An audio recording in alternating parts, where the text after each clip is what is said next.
तो चिंता मुझे नहीं, आपको करनी चुनाव जीताने की, मुझे नहीं करनी। आप जानो, आपका काम जाने, चुनाव कैसे हम जीते हैं, कृपया कामयाब हो।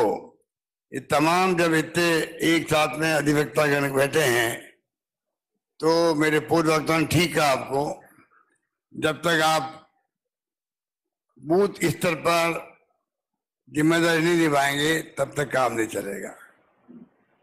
दूसरा, मैं मुख्य रूप से कहना चाहूंगा, वकीलों की भूमिका जो है अलग तरह की होती है समाज के अंदर। काले कोट की आज भी बहुत प्रतिष्ठा है समाज के अंदर, वो बनी रहे, सुनिश्चित रहे, ये हमारा फर्ज बनता है। और वकील का जो भूमिका रही है आजादी की जंग के अंदर, वो भी स्वर्णिम अक्षरों में लिखी गई है। तो मामूली बात नहीं, अभी गांधी जी के तस्वीर पे फोटो में जो मैंने माल्यार्पण किया तो बाप ने निकाला ये जो वकालत करके आए थे, बैरिस्टर बन के आए थे, तब की फोटो है। तो आप सोचे तो इस देश का महात्मा गांधी, पंडित जवाहरलाल नेहरू, मोतीलाल नेहरू के पिताजी, उस वक्त में जो वकील और एडवोकेट की जो भूमिका थी मुल्क की आजादी के आंदोलन के अंदर, उस भूमिका को आपको आज भी याद रखना पड़ेगा। आज जो हालात देश में है, पूरे मुल्क में, आप लोग वकील है, इंटेलेक्चुअल है, आपको ज्ञान है संविधान की मूल भावना का, मैं आपको क्या समझाऊं। इतना ही कह सकता हूं कि वास्तव में आजादी ऐसे ही नहीं मिली है। दुर्भाग्य है देश का कि ऐसे लोग हुकूमत में बैठे हुए हैं जो कहते हैं कि 70 साल में क्या किया कांग्रेस ने, क्या किया, कांग्रेस मुक्त भारत बनाओ। जिस कांग्रेस नेताओं ने और वकीलों ने उस जमाने के अंदर क्या नहीं किया देश के लिए। कितने वकील जेलों में बंद रहे होंगे, 2 साल, 5 साल, 10 साल। पंडित नेहरू रहे 8, 10 साल, 12 साल। आप बताइए उस जमाने की जेल में रहना किसे कहते हैं। और गांधी जी ने जो आज अंतर्राष्ट्रीय अहिंसा दिवस मनाया जाता है दुनिया के मुल्कों के अंदर, ऐसे ही यूएन फैसले नहीं होते हैं। पूरी दुनिया के मुल्कों ने सर्वसम्मति से प्रस्ताव पास करके, आज महात्मा गांधी जो बैरिस्टर थे, उनके जन्म दिवस को पूरी दुनिया मनाती है अंतर्राष्ट्रीय अहिंसा दिवस के रूप में। तो इसलिए भूमिका जो उस वक्त थी वकीलों की, आज जो वर्तमान हालात बन गए हैं, जब राहुल गांधी ने बात जोड़ी यात्रा निकाली, महंगाई बेरोजगारी के साथ में अहिंसा की बात रखी, देश में भाईचारा, प्यार, मोहब्बत, सद्भावना होनी चाहिए, तब देश आगे बढ़ेगा, एक रहेगा, अखंड रहेगा। और गरीब अमीर की भी खाई नहीं बढ़नी चाहिए। इस भावना को लेके मैंने अपना बजट प्रस्तुत किया असेंबली के अंदर। बेरोजगारी को लेके 3 लाख के करीब नौकरी लगा रहे हम लोग, प्राइवेट सेक्टर के अलावा भी। महंगाई रात के अंदर एक्स्ट्राऑर्डिनरी काम हुए हैं। 25 लाख का बीमा हिंदुस्तान में, दुनिया में कहीं नहीं है जहां आप इलाज करवा रहे हो। चिरंजीवी योजना का right to health act pass कर दिया, minimum income guarantee act pass कर दिया, अधिवक्ताओं के लिए प्रोटेक्शन एक्ट पास कर दिया। जो मुझसे मांगा, मैंने कह रखा था हमारे विधायकगणों को भी, तुम मांगते मांग थक जाओगे, मैं देते देते नहीं थकूंगा। इसीलिए आज 5 करोड़ रुपए मैंने जो अनाउंस किया है आपके लिए वेलफेयर फंड बाय काउंसिल में, तो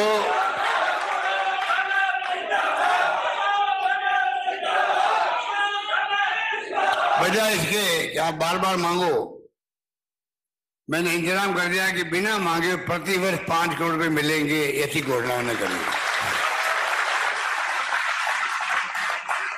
अब कई बार वकील लोग भावना नहीं समझ पाते, अलग बात है।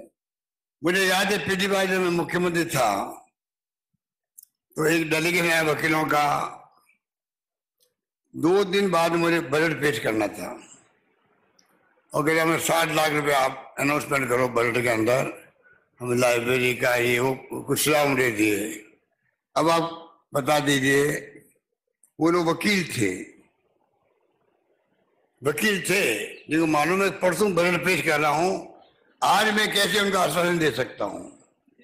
तो मैंने कहा, अभी अध्यक्ष जी कह रहे मैं भी वकील हूं, तो मैं भी वकील हूं। मैंने भी 8-10 महीने काला कोट पहना होगा, फिर मैं मेंबर पार्लियामेंट बन गया, तो मैं क्या करूं, मेरी क्या गलती है। काला कोट पहना और MP बन गया मैं, तो छोड़ना पड़ा मुझे। तो उस वक्त जब मेरे पास आए थे, मैंने कहा भैया बात सुनो, मैं आपकी बिरादरी के हूं, आप तसल्ली रखो, मुझे आप अपने ही समझो, सब ठीक होगा, यूं करके मैंने रवाना किया। अब जो आए थे उसमें आप जानते हो वकीलों में ही सब तरह के लोग होते हैं, RSS के भी होते हैं। जब डॉक्टर की स्ट्राइक हो गई, अब बिना मतलब स्ट्राइक कर दी, राइट टू हेल्थ तो पब्लिक के लिए था।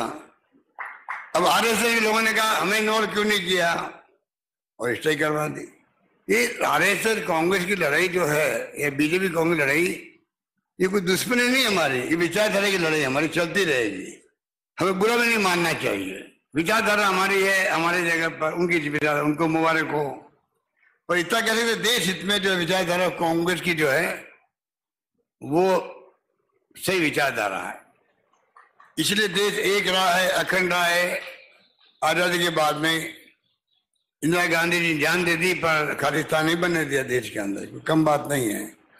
प्रधानमंत्री पद पे रहते हुए उन्हें सीना छलनी हो गया, राजीव गांधी शहीद हो गए। तो ये कोई 70 साल ऐसे नहीं निकले हैं जहां सुई नहीं बनती थी, ये बिजली आज चमक रही है। आजादी के वक्त में लोग समझते थे बिजली होती क्या है, राजस्थान में लोग समझते नहीं थे, राजा महाराजा के महलों में टिमटिमाती थी बिजली, वो भी जनरेटर से, उसको बिजली मानते थे लोग। या सावन भादों में कड़कती थी बिजली, तो ये बिजली कड़क रही होती थी। आज करोड़ों अरबों तो बल्ब लगे हुए हैं, इसको मेंटेन करना कितना मुश्किल काम हम जानते हैं, किसानों के लिए भी, आम उपभोक्ताओं के लिए। तो कहने मुझे 70 साल में आज आधुनिक भारत बना है, बड़े बड़े बांध, कल कारखाने, दूरदृष्टि पंडित नेहरू की थी। ये लंबी कहानी है। वकीलों ने क्या हमने किया, धारीवाल जी ने और दूसरा सिन्हा को बता दिया, प्रोटेक्शन एक्ट पर पास कर दिया, वेलफेयर फंड में दे रहे हैं हम लोग, कोई कमी नहीं रख रहे हैं। पर जो किस्सा मैं बता रहा था आपको, उनको मैंने आश्वासन दिया और रवाना कर दिया। एक दिन बाद में बजट पेश किया मैंने हाउस के अंदर, और मैंने क्या किया, बिना उनको, मैंने कहा किसी वकील को राजस्थान उम्मीद नहीं होगी मैं उनके लिए क्या घोषणा करने जा रहा हूं। वो मांगने आए थे मुझसे 7 लाख, मैंने घोषणा की 10 करोड़ की घोषणा कर दी।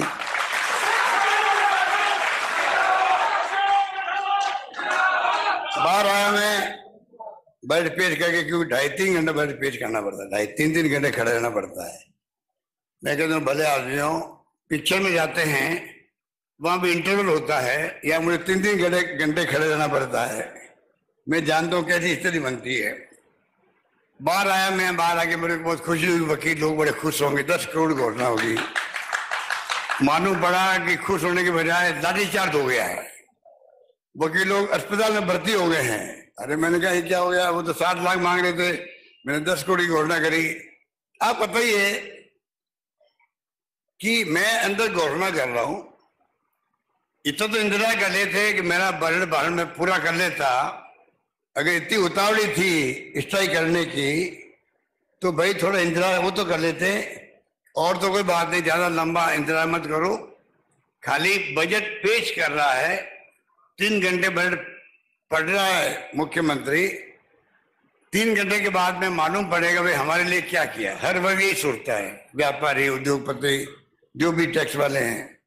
तो वकील लोग सोच लेते भाई बजट पेश कर लिया, पढ़ लिया है, उसमें हमारी मांगों के लिए तवज्जो दिखनी दी है, वो भी इंतजार नहीं किया, और जाके भिड़ गए पुलिस से। याद आपको, मालूम है ना आप लोगों, तो बिना मरे स्ट्राइक हो गई, बिना मतलब की। अब आप जानते हो स्ट्राइक एक बार हो जाती है तो स्ट्राइक जो करवाते हैं या करते हैं उनके हाथ में रहते नहीं वापस तोड़ना। स्ट्राइक करवाना हाथ में है, नेता हो, बाहर एसोसिएशन हो, बाहर कौन सी नेता हो, तोड़वाल उनके हाथ में नहीं होती है, उनमें कब्जा दूसरे लोग कर लेते हैं। तो बताइए क्या बीती होगी मेरे पर कि यार मैंने इनके लिए 10 करोड़ रुपए रखे हैं और ये लोग जो है स्ट्राइक में चले गए। उसके बाद में स्ट्राइक वापस समाप्त हुई, सब कुछ हुआ और मैं बाहर कौन से गेस्ट हाउस के लिए पैसा दे रहा हूँ, करोड़ों रुपए दे रहा हूँ राजस्थान, जोधपुर में, जयपुर में। हाईकोर्ट बिल्डिंग बनवा रहा हूँ जोधपुर में 125 करोड़ रुपए की लागत से। कोई भारत सरकार मदद नहीं करी उस वक्त में। मैंने देखा मदद नहीं आ रही है तो मैंने गवर्नर की असेंबली के अंदर 100 करोड़ रुपए अधिक मैं दूंगा, राजस्थान गवर्नमेंट देगी। शानदार भवन बन गया वहां इतिहास के अंदर, देखा जाएगा। एसओसी के लिए भवन बनवा दिया हम लोगों ने। अभी कल एडी साहब का फोन आया था, एडी साहब के अन्य लोग रहने के वहां पे जो ऑफिस बन रहे हैं उनका उद्घाटन करवाना चाहते हैं। वो लोग जो मांगते वो मैं दे रहा हूँ वकीलों को, उससे अधिक दे रहे हैं हम लोग। और आपके बिरादरी का आदमी वकील जो है वो मुख्यमंत्री रूम में बैठा हुआ है। आपको तो गर्व होना चाहिए, हमारा आदमी बैठा हुआ है। अरे आपके बिरादरी के बैठा हुआ है फिर आप मांगे क्यों करो? खाली इशारे बहुत हैं, इशारे बहुत है मुझे तो ये स्थिति होती है कई बार। इसलिए मैं कहना चाहूंगा वकीलों की भूमिका आज भी, जो हालात है देश के अंदर, उसको मुझे कहने की आवश्यकता नहीं, क्योंकि बहुत लंबा भी हो जाएगा और आप लोग से बुद्धिजीवी हो, कहने की आवश्यकता नहीं है। आज लोकतंत्र खतरे के अंदर है, जुडिशरी पे दबाव है, क्या क्या हो रहा है आप सबको मालूम। मुझसे क्यों कहलवा रहे हो, क्यों कहलवा रहे हो? संविधान की धज्जियां उड़ रही है, इनकम टैक्स, ईडी, सीबीआई का दुरुपयोग हो रहा है। जब चुनाव आते वहां पहले ईडी पहुंचती है, इनकम टैक्स पहुंचता है। एक कार्टून आया था जहाँ ईडी इनकम टैक्स आए तो समझ लो कि चुनाव आने वाले वहां पर है। तो हालात बहुत गंभीर है देश के अंदर, बहुत गंभीर है। प्रधानमंत्री जी कल लोकसभा में खुद विपक्ष की धज्जियां उड़ाई, उन्होंने चटकारे खूब लिए, हंसी मजाक किया और राहुल गांधी ने वापस जवाब भी अच्छा दिया। और प्रधानमंत्री मोदी जी ने राजस्थान को कंपेयर किया मणिपुर से। मुझे दुख हमेशा रहेगा। कहाँ आप बताइए, पूरे मुल्क में जो है घटनाएं होती है, क्राइम होता है, महिला पर अत्याचार भी होते हैं, दुख होता है। ऐसी घटना आती है कि रात को नींद नहीं आती, यार क्या बीती होगी, सब जानते हैं मन में। मैंने एफआईआर कंपनी करी राजस्थान के अंदर सरकार बनते ही, हिंदुस्तान में कई है, एफआईआर कंपल्सरी करी मैंने। और उस वक्त मैंने कहा था कि संख्या बढ़ेगी उसकी कोई चिंता नहीं है, पर फरियादी को न्याय मिलना चाहिए जब थाने में जाए तो, वो मैंने कहा था। एनसीआरबी के डाटा कहते हैं कि हम लोग कहाँ स्टैंड करते हैं, मध्य प्रदेश कहाँ करता है महिलाओं के अत्याचार में, यूपी कहाँ करता है। खूब प्रचार उल्टा सीधा किया। जैसे एनसीआरबी की मैंने पुष्ट के डेटा दिया, मैंने ट्वीट किया, मीडिया को मालूम पड़ा, सबकी बोलती बंद हो गई। अरे क्राइम सब जगह होते हैं। तो प्रधानमंत्री जी मुझ से वो 2-2.5 महीने बोले नहीं। मणिपुर एक हमारे प्रदेश का अभिन्न अंग है राज्य के रूप में, वो जल रहा है। महिलाओं को निर्वस्त्र करके घुमाया गया, फिर रेप किया गया। वो निर्भया कांड से कम नहीं था। निर्भया कांड में पूरा देश हिल गया, पूरा देश हिल गया हमारे खिलाफ में। यूपी गवर्नमेंट थी, गलती नहीं होती सरकारों की, पर जिसकी सरकार होती है आरोप लगते ही लगते हैं। और आज निर्भया कांड की तरह कांड हुआ, वहां के मुख्यमंत्री कह रहा है एनडीटीवी वालों को, क्या मुझसे बात करते हो, ऐसी घटनाएं तो 100 से अधिक हो चुकी है मेरे प्रदेश के अंदर। मुख्यमंत्री कहता है कि हजारों एफआईआर हो रही है थानों के अंदर, वो कुछ नहीं कर पा रहा है। प्रधानमंत्री जी जब सुप्रीम कोर्ट का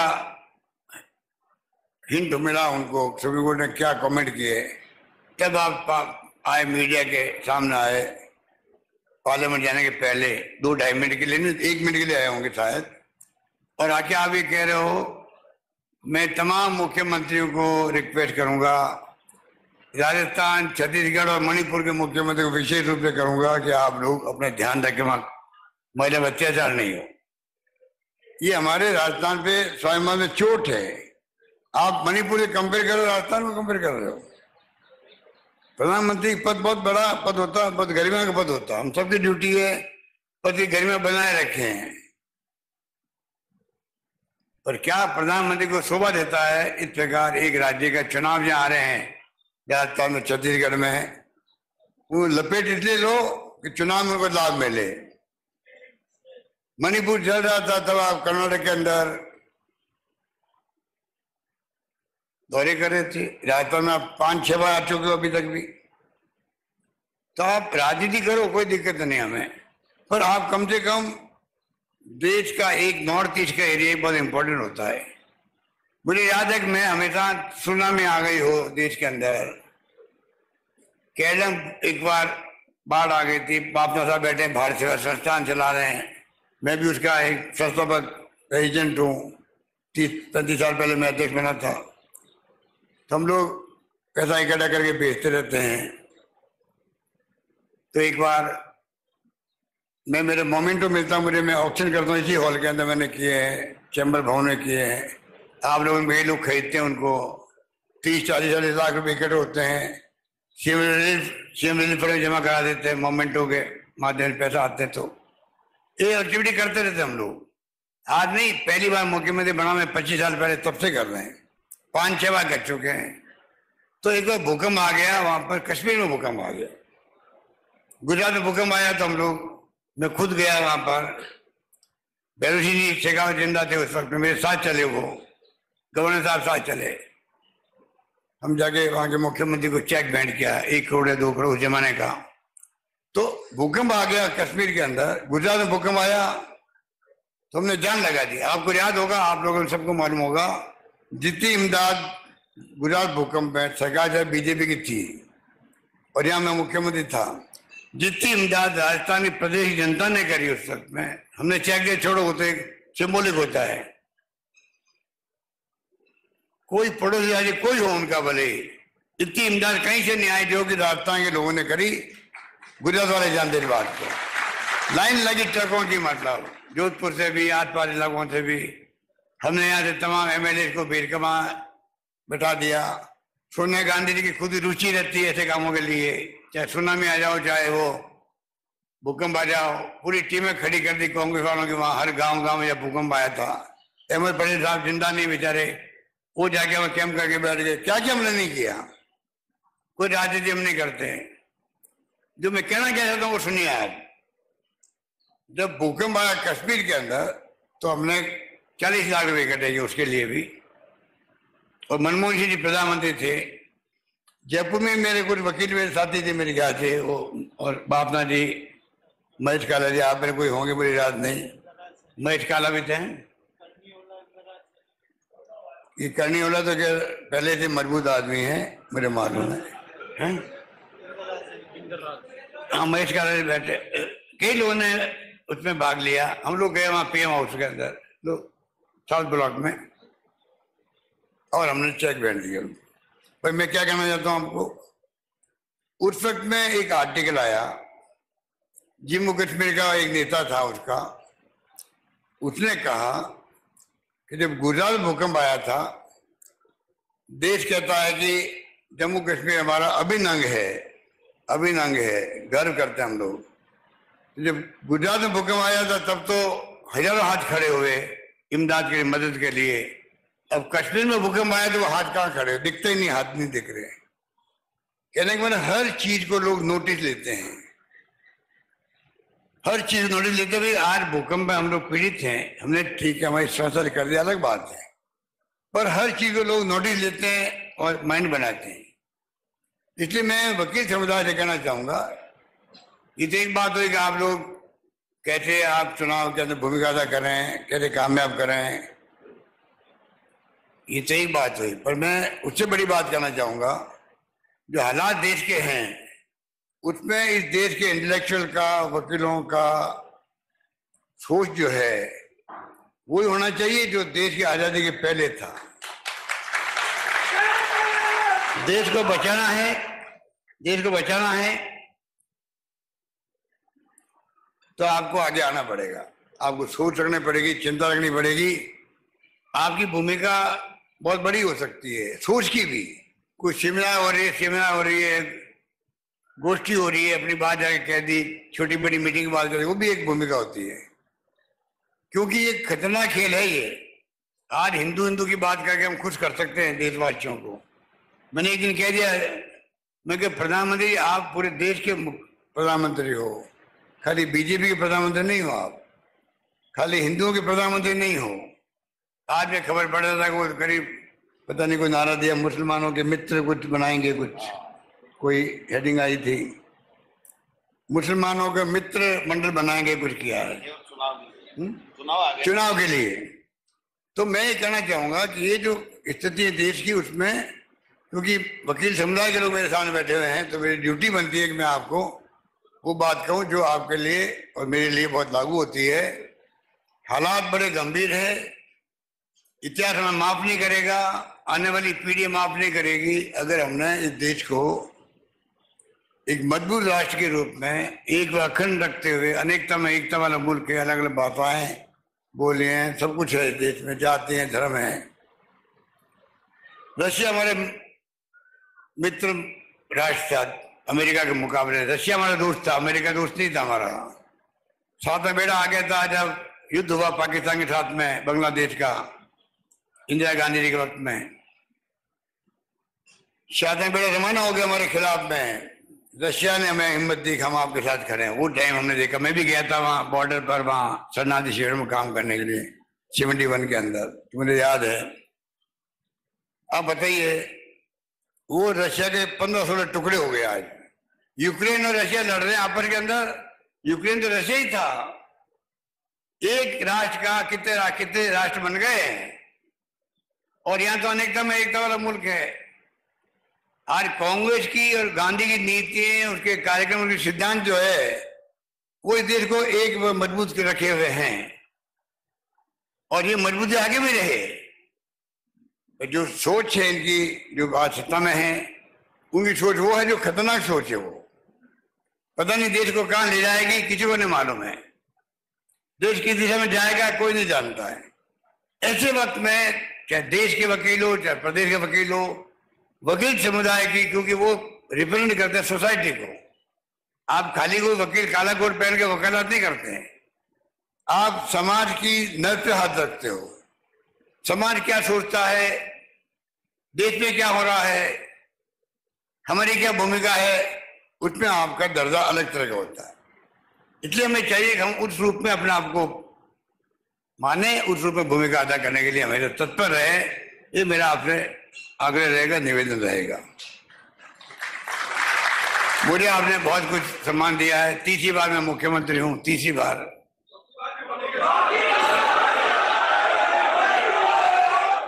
अब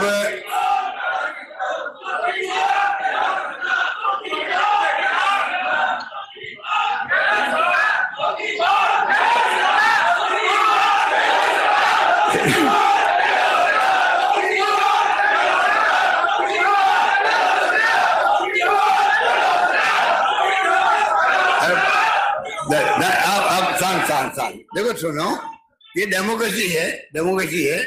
आपकी भावना में समझ रहा हूं, यही भावना प्रदेशवासियों की है, मुझे मालूम है इस बात का। ऐसा है, छोड़िए ये भावना है। कांग्रेस सरकार बनाए, यहाँ पर मुख्यमंत्री पद मेरे लिए, देखिए आपके आशीर्वाद में 3 बार बढ़ गया हूं।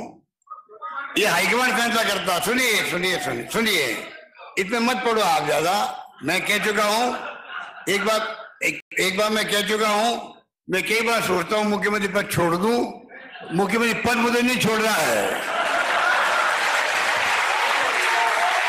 वो छोड़ो बातों को। कई बार कई बार हंसी मजाक चलती रहती है, हंसी मजाक चलती रहती है, छोड़िए बातों को। हमारी पार्टी में डिसिप्लिन है, बात सुनो प्लीज प्लीज। हमारी पार्टी डिसिप्लिन है, सब फैसला हाईकमान करता। पर निश्चिंत रहो, 3 बार मुख्यमंत्री, और मैं कहता हूं कि मेरी कम्युनिटी का एक एमएलए है। हर राज्य में कई बड़ी बड़ी कम्युनिटी होती है, 60 एमएलए, 50 एमएलए, 40 एमएलए, वो मुख्यमंत्री बनते हैं। यहाँ राजस्थान जनता का इतना प्यार, मोहब्बत, भाईचारा, आशीर्वाद मेरे प्रति है, छत्तीसगढ़ी कौम का, कि मुझे आज 3 बार, सुनिए, मेरी कम्युनिटी का, माली कम्युनिटी का एक ही एमएलए विधानसभा में है मेरी पार्टी में, और वो मैं खुद ही हूं। और तो मुझे आप बताइए, पूरा प्रदेश मुझे बर्दाश्त कर रहा है। आप सोच लीजिए, ये जो है, इससे बड़ा प्रेम क्या होगा। इसलिए मैं कहना चाहूंगा आपको, आप संकल्प लेके जाओ। राजस्थान जीतना इसलिए जरूरी है, खाली राजस्थान सरकार नहीं बनेगी, राजस्थान जीतोगे एक मैसेज जाएगा देश के अंदर। कांग्रेस का फ्यूचर डिपेंड करेगा राजस्थान पर। कांग्रेस का मजबूत होना देश हित के अंदर है। कांग्रेस आज हर गांव में आज भी पूरी चौकी है देश के अंदर। बीजेपी साफ है नॉर्थ ईस्ट के अंदर या आपके साउथ के अंदर, का मुकाबला करेगी बीजेपी। सरकार बनाना एक बात है, पर कांग्रेस संगठन, कांग्रेस भावना बूढ़ों में, बुजुर्गों में, नौजवान पीढ़ी में, हर गांव में आपको मिलेगी देश के अंदर। और राजस्थान सरकार ने जो फैसले किए हैं आज सब जगह, करीब लगभग 60 लाख लोग राजीव गांधी के नाम से शहरी ओलंपिक खेल खेल रहे हैं, पूरे प्रदेश के अंदर खेल रहे हैं। पिछली बार 30 लाख लोग थे, लगभग 10 लाख महिलाएं थी। उम्र में कोई सीमा नहीं है, 50 साल, 60 साल, 70 साल, 80 साल तक लोग खेले, कबड्डी खेल लिए, चाहे वो सिम्बोलिक खेले होंगे, मैदान में आके अपने दिन याद कर लिए, पुराने दिन, जवानी के दिन याद कर लिए। अभी भी चल रहा मैच, चल रहा है। स्मार्टफोन बांटे जा रहे हैं। 10 लाख तो मैंने 40 लाख का कल मैंने परसों शुरू कर दिया है बांटना, 40 lakh mobile phone. 80 lakh second phase बांटे जाएंगे। महिलाओं का एम्पावरमेंट कर रहे हैं। महंगाई रात शिविर लगाए तो शानदार, उसमें महंगाई रात के प्रोग्राम है। बाबा मैं क्या रिपोर्ट करूं आपको। और युवाओं के लिए, किसानों के लिए अलग बजट पेश किया मैंने।